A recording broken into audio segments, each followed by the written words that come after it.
Hi, I'm Jeff Murrow. I want to welcome you to True Texas History, where today we're going to talk about Ben Milam and the Siege of Bexar. Because it was on this day, December the 5th, 1835, that the Siege of Bexar, the Siege of San Antonio, began. Let's go into a little bit of background about what all happened.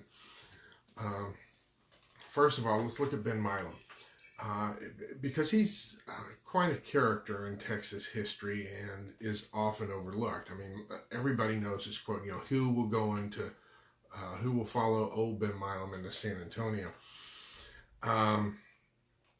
There's much more to him than that. Ben Milam was not just, a frontiersman who happened to wander into Texas.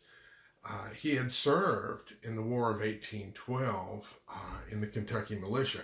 He was an experienced soldier, and he came to Texas and originally, traded with the Comanches. I mean, there were many tribes to trade with, but trading with the Comanches, you had to be a tough hombre to go ahead and trade with the Comanches, which is what he did. And eventually, he hooked up with James Long. If you have been following my videos, I did some on the filibusters, including James Long, and he was part of the James Long expedition. So Ben Milam is one of those characters who was part of some of the filibusters that went down, and later on part of the Texas War of Secession. So, he's one of those characters in my mind that bridges those periods of Texas history. Now, in the early days when Texas was part of Mexico, he worked with a British military guy in operating some silver mines, and apparently was doing okay in that. He also arranged to become one of those people that brings in colonists to Texas. And he was running into difficulties, because he didn't have quite enough people to go ahead and for his colony to make, and he was on his way to talk to the governor of Texas. At that point, it was Vizcaya, down in, I believe, Monclova, and Mexican forces captured him before he got out of there. Ben Milam and Vizcaya show up at the time that Goliad was being captured by the Texian forces, and Milam was made a colonel in the Texas Army. Now, what had happened is after the Battle of Concepcion, the Texans were excited about their abilities, and they wanted to engage the Mexicans, and the commanders were debating whether or not to go into winter camp. They tend to do that, and they decided to go ahead and send Ben Milam out to scout. Milam scouted, and while he was gone, the decision was made to go into winter camp. The soldiers were not happy about it. Of course, Milam returns, and he's not happy because he finds out what's happened, and he discovered that there in San Antonio, many of the Mexican soldiers were not happy with the conditions there, and they would not put up much of a fight. So that's when he made the statement, who will go with old Ben Milam into San Antonio?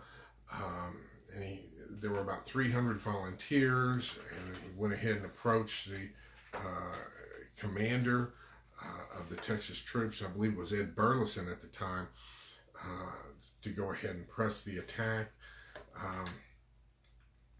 Now, when you get into the attack itself, some of the sources have different approaches. Some sources say that there were two pinchers of the attack. My understanding is that one part of the Texian army stayed back in order to hate to say be cannon fodder, but essentially to distract the fire of the cannons of the Mexican forces. And the two other wings attacked. One was led by Ben Milam, and then there's some debate over who led the other one. Now, in my initial research, I found that one of the columns was, some say that, who was it? My understanding is that Hendrik Arnold led one of them. And Hendrik Arnold's an interesting character because he was a black man, a free black man, who led a column into the Alamo. Some have the men being led by Frank Johnson, and some by Ben Milam. Some reports have 3 pincer attacks, some have 2. I tend to believe Hendrik Arnold was one of the commanders leading the men into the Alamo. He was a man that was respected enough for people to go ahead and follow him in those days. Now, while the one force of the Texian soldiers distracted the fire of the cannon, the other went ahead and engaged in street by street fighting, went house to house. They had pickaxes and shovels, and they were digging their way through houses and through walls. It was pretty intense. It was not an open field battle, and it took several days to go ahead and get to the center of the city and capture it. It was a successful campaign.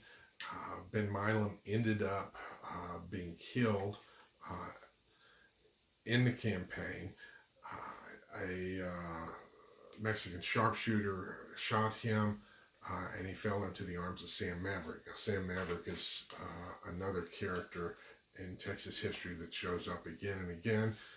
Some of the other people that fought in that battle were Placido Benavides, who's known as the Paul Revere of Texas, and a few other notables. And it's worthwhile to go ahead and chase down all these people because we get a fuller picture of the history of Texas and who all was involved, and realize that it wasn't just a handful of characters that we often hear story after story about, but it's actually many characters that had many different motivations, and they all wanted liberty and freedom, and Texas was the place for it. Hope you enjoyed it here on the anniversary of the Siege of Bexar, December the 5th. Feel free to leave your thumbs up and your comments. I'll be glad to get to them. Thank you for tuning in. And until next time, this is Jeff Murrow wishing you vaya con Dios, my friends. Goodbye.